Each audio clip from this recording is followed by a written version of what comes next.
Jadi Abdullah bin Sabah ini masuk dia ke dalam agama Islam di Madinah, Bunda. Maka Abdullah bin Sabah itu mempertanyakan apa yang dilakukan oleh Khalifah Utsman. Yang pertama, Bunda, kenapa Utsman bin Affan itu tidak ikut perang Badar tapi dia ahli Badar? Itu dipertanyakan, Bunda. Yang kedua, kenapa Utsman bin Affan itu dia mengganti pejabat-pejabat senior itu dengan junior? Yang ketiga, kenapa Utsman bin Affan itu mandai-mandai dia itu membagikan harta rampasan perang? Tiga hal ini, Bunda, itulah yang ditanya oleh Abdullah bin Sabah. Jadi demo itu, Bunda, bukan sekarang saja. Dari dulu udah ada demo tuh. Abdullah bin Sabah ini, Bunda, dibawanya ke Mekah. Berita ini, Bunda, dibawanya ke Mekah. Tak dapat pengikut. Dibawa ke Madinah. Tak dapat pengikut. Dibawa ke Sam. Tak dapat pengikut, Bunda. Dibawalah ini ke Mesir. Mulai dapat pengikut.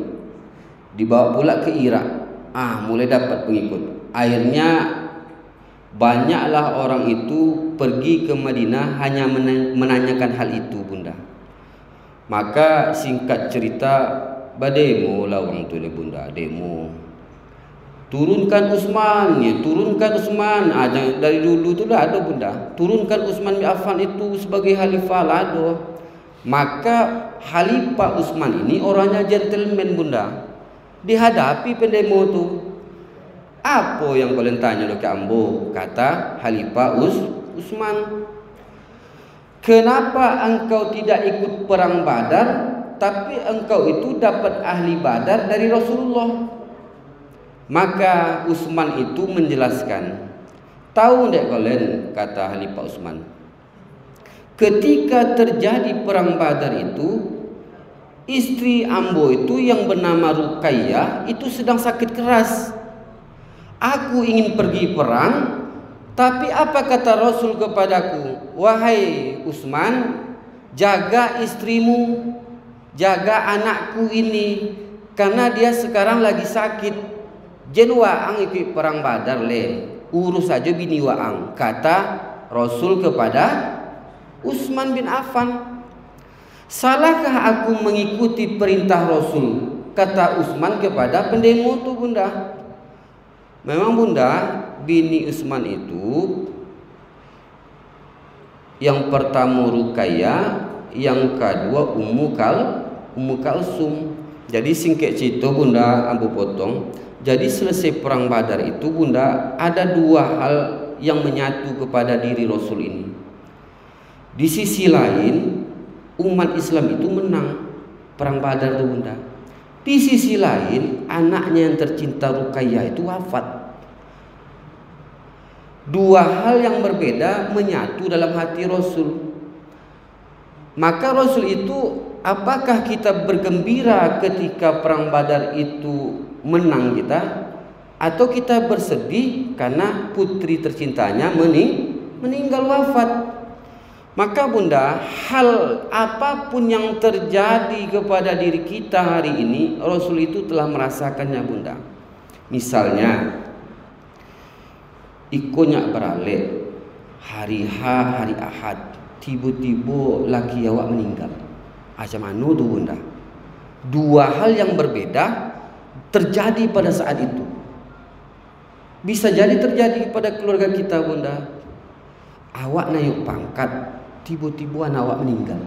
Macam mana tu? Ambo pernah ada kawan, Bunda, mungkin ibu tu lah pensiun, kini wallahu alam lah kan. Inyo baru dapat serti, Bunda, dapat sertifikasi, Bunda. Dan hari itu pun anaknya kecelakaan, meninggal anak langsung, Bunda. Akan dua hal yang berbeda tu, Bunda. Bisa terjadi kepada diri kita, Bunda. Makanya kita bersedih, bahagia, itu telah pernah dirasakan oleh Rasul. Maka awak jangan berkocok-kocok hati le bunda, ditinggal dek apa, meninggal apa. Jangan berkocok hati, memang takdirnya nyala meninggal, di apa le. Jangan berkocok-kocok hati. Jangan kenapa awak sendiri pun tak bisa menahan diri awak kalau awak memanglah waktunya. Dan kita menangis itu boleh, yang tak boleh itu meratap bunda. Menangi bulu, to suara bundanya 3 hari 3 malam bunda menangi, terserah bunda, tak masalah. Yang tak boleh itu meratap. Kalau ndak abang berangkat ke Batam hari ko ndak akan kecelakaan pesawat tu, ndak akan mati abang. Itu meratap nomor ndak boleh seperti itu bunda. Kalau ndak wang bangkit ke Bandung nak naik auto, ndak kan meninggal wang kalau ndak pay wang. Itu meratap bunda, ndak boleh gitu. Ndak boleh kita seperti itu. Bersedih boleh tapi jangan meratap. Maka ini terjadi kepada diri Rasulullah SAW. Maka kata Utsman bin Affan ketika istrinya Ruqayyah itu meninggal bunda, berbuatilahnya kepada Rasulullah, wahai Rasul, dulu dan masih ada hubungan dengan engkau, anak engkau tu bini ambo, kata Khalifah Utsman kepada Rasulullah. Kini tidak ada hubungan dengan engkau le wahai Rasul, berbuatinya, jangan berbuati le Utsman, kata Rasul. Anak dan engkau masih ada le, siapanya kan? Ummu Kalsum. Menikah lah awak Ummul Kalsum tu. Itu loh mak awak bunda. Kalau ada awak meninggal adalah diunya kan. Akhirnya menikahlah Utsman itu dengan Ummu Kalsum. Terjadi bekok dalam masyarakat bunda untuk itu. Jengke puluh bunda. Iko minta maaf. Dulu juga kakak kini jadi yo kurang ajar apa. Enggak bunda. Memang itu takdir dia macam mana lo le. Dan itu sah bunda. Ya bunda, sah. Yang tak boleh itu berjajan sembarang apa itu? Itu tak boleh tu. Luar kota jajannya. Pergi ke komai jajan lenyo. Komai jajan itu tak boleh tu. Tapi kalau nyonya nikah sah. Jangan kepo bunda. Jangan kepo lo le. Kepo tentu deh bundanya. Ingin mencari informasi lebih, kenapa kepo dulu. Masa iyanya kan? Tak masak situ tu le. Uang yang menikahnya seseorang. Tak boleh bunda, tak boleh seperti itu. Jadi bunda dimuliakan oleh Allah Subhanahu Wa Taala. Maka ketika Utsman itu mengatakan hal seperti itu, maka pendemo ini menerima bunda. Oh begitu, maka waang digelar waang jadi ahli Badar. Maka Khalifah Utsman itu digelar dengan 2 cahaya hati Rasulullah. Yang pertama 2 putrinya dia nikahi.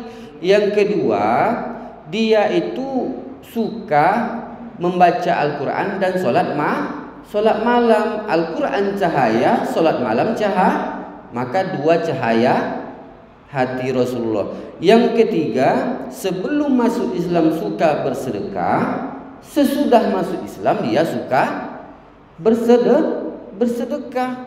Makanya 3 alasan kenapa Utsman itu digelar dengan 2 cahaya hati Rasulullah. Yang kedua, kata pendemo itu, kenapa engkau mengganti pejabat yang senior dengan junior? Maka Khalifah Utsman itu mengatakan kepada Abdullah bin Sabah dan kawan-kawannya itu bunda, tentu dewaangnya. Dulu Rasul itu mengutus Amr bin As, inyo masih belasan tahun umurnya. Yang dipimpin oleh Amr bin As itu Abu Bakar, Umar, Utsman, Ali. Itu yang dipimpin oleh Amr bin As, dan dia usianya masih belasan tahun. Salahkah aku mengganti pejabat yang senior dengan junior? Maka bunda mana tahu besok ndak terpakai awak misalnya latu awak jangan lebih hati lo bunda le. Mungkin itulah salah satunya dincai yang elegan, umum sampai puluh ke bawah kan pengurus majelis taklim. Aja berkocok hati lo bunda le. sejak pajak tu jadi pengurus malin pegang Masjid Taklim, tak boleh seperti itu ya bunda ya, tak boleh. Memang masa regenerasi itu memang harus bunda. Maka alasan itu bunda diterima oleh pendemo tu bunda. Kenapa engkau membagi-bagi harta rampasan perang, kata Abdullah bin Sabah dan kawan-kawannya kepada Khalifah Utsman. Tuan tu diwaangnya ke sobi je ya.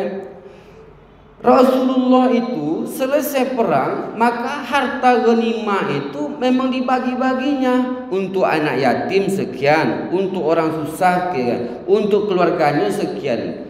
Maka harta ghanimah itu terserah Rasul membaginya seperti apa. Yang jelas pembagiannya itu adil.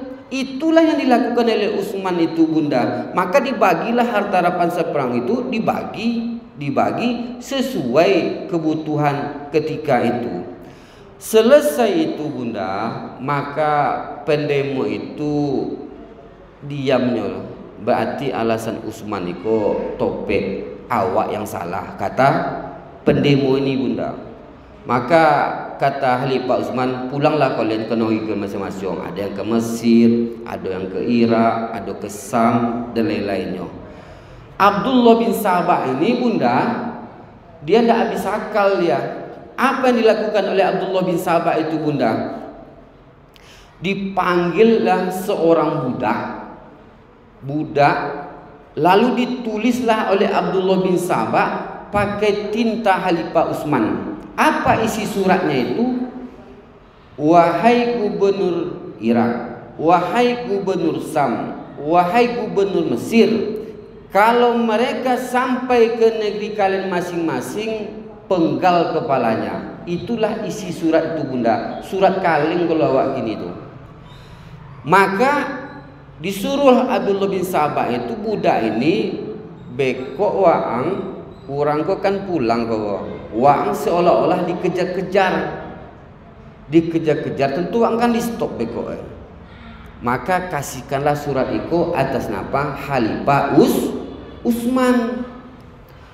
Maka bunda yang dimuliakan oleh Allah Subhanahu wa taala, pergilah mereka ke Joko, jola paja tu budak tu bunda, lewatlah rombongan pendemo tadi itu.